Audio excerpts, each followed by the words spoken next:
Gabe. Thanks to the Conservative Student Coalition, Idaho Freedom Foundation. Thanks to all you folks. This is my first trip to Idaho, by the way, ever. So I'm down to just 6 states that I have never visited. So this was number 44 for me. And yeah, Hawaii is on the list of the 6. That's going to be a while. We have 4 kids ages 7, 5, 4, and 9 months. So they're wonderful children, but it's a long flight. They're all girls, by the way. Now I say that because every time I speak and I disclose that I have 4 girls, I get that sort of response, like a cheer, laughter, and a gasp all in one. And I can't help thinking that maybe I'm the butt of some joke I don't even know about. But so far, so good. They're sweet and wonderful. I can't imagine 4 girls causing me any heartache. So I don't know what you people are thinking about it. When it was decided that I would come and speak here at Boise State, I had a number of people email me and say, this is absolutely true, I'm not embellishing this. They emailed to say, if you're going to come talk on this subject, you need to know something about the wolves we're facing. And I honestly thought they meant there are a lot of opponents of this idea here, and you've got to be ready to face these wolves. And I thought, I'm ready. They meant real wolves. I recently found out. They're actually talking about wolves. All right, well, we'll try and say a little something about wolves. I probably know the least about wolves of anybody in the room, but I'll try and say something about it at some point. Secondly, apparently, a lot of you seem to, I had no idea how many people at Boise State were in need of extra credit, but apparently it's not an insubstantial figure. But that's wonderful. I am grateful to faculty who encourage students to come, because normally students get credit deducted when they come hear me, so this is actually a nice change of pace for me. All right, so what we're going to talk about tonight, you already know, and given that I've got in this crowd people who I'm sure could educate me on this subject, and on the other hand, we have people who've never heard about this subject before. So I'm going to give a sort of general overview of this and try to say some things that will be at least provocative and of interest to all of you. And what this theme of state nullification begins with is the idea that we have a federal government that, in the very nature of things, cannot be expected to limit itself. It is unrealistic to imagine that you would establish a monopoly of this scale, hand it a piece of paper and say, go limit yourself, and expect this to work out. If it can be limited at all, which is, in my mind, very much an open question, it would have to be limited by something other than its own goodwill. It would have to be limited by something other than itself. Otherwise, it's never going to be limited. That's really what the concept of state nullification boils down to, is that something external to the federal government has to keep it limited.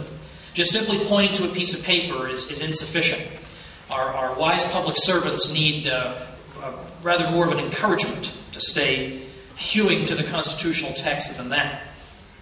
And indeed, we note, I think, and I'm not going to attempt to defend this statement tonight simply for lack of time, that we have a federal government that acts almost as if there is no Constitution.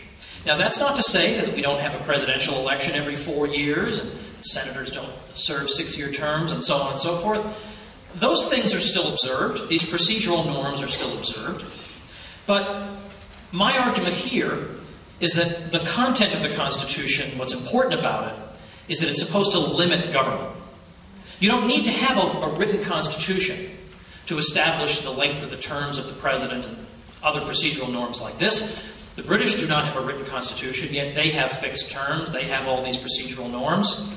The whole point of a written constitution is to limit the scope of government.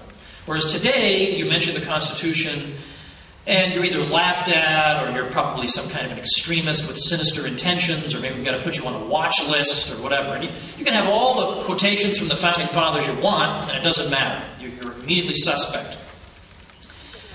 Now, when we think about the American Revolution, what it was fought for, because we should view the Constitution in light of that, what was being fought for in the American Revolution? Was it that Britain was just really far away, and we wanted to have unresponsive governments that were closer to us? Why would you want to give your life for that?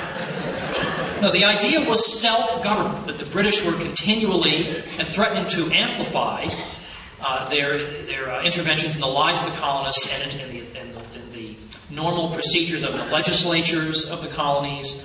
And there seemed to be a chain of abuses that were leading down a path Americans didn't want to get to the end. And so they fought against the British for the principle of self-government, local self-government.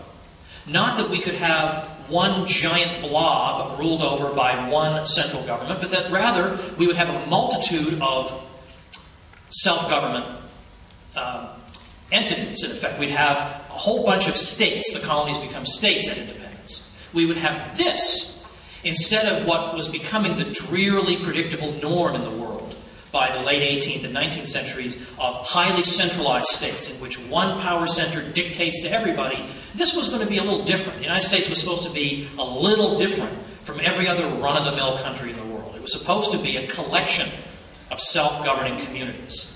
In fact, if you read the Constitution, which was later established, not one time in the Constitution is the United States referred to as an it. Not once. It is always referred to as a they. Because that was considered to be the fundamental nature of the United States, that it's a plurality of self-governing communities coming together under a single defense umbrella.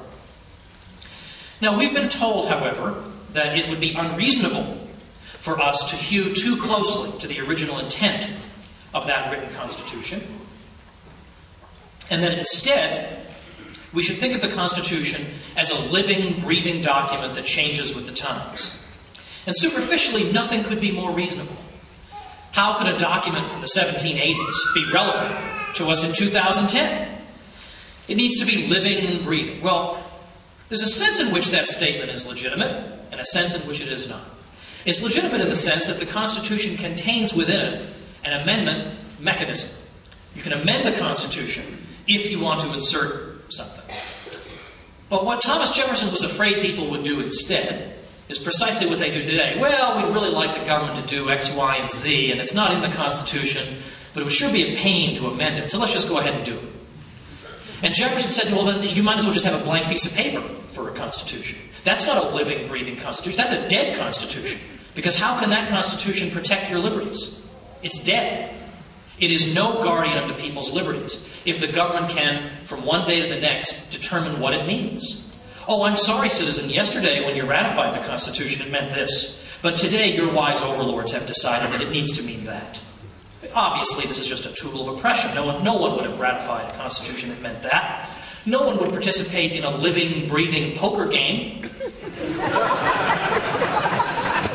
Yeah, sorry, my two-pair beats your full house, but I forgot to tell you this is a living, breathing poker game. It changes with the times, man. You're living in last week, you know, come on. So there's no objection to amending the Constitution. Go ahead and amend it.